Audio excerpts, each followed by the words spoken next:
Seorang ibu tega membunuh bayinya yang berusia 2 bulan. Korban dibunuh dengan dipukul menggunakan toples. Warga Pampang 2 Lorong 5 Kota Makassar, Sulawesi Selatan geger. Seorang ibu muda berinisial N tega menganiaya bayinya yang berusia 2 bulan menggunakan toples. Meski sempat dilarikan ke rumah sakit, namun nyawa sang bayi tidak tertolong. Polisi yang tiba di lokasi langsung memasang garis polisi dan melakukan olah TKP. Polisi juga menyita barang bukti pecahan toples kaca, bantal hingga sprei.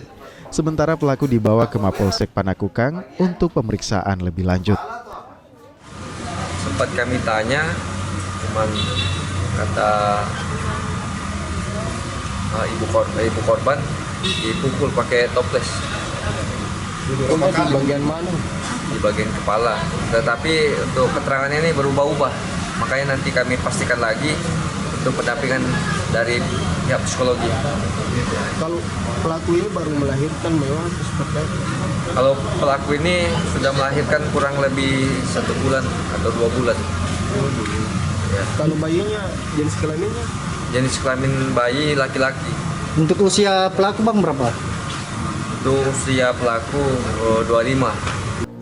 Kejadian ini pertama kali diketahui oleh nenek korban yang langsung melaporkan ke polisi. Kasus ini kini dalam penanganan polisi. Arif Tirtana, Kompas TV Makassar.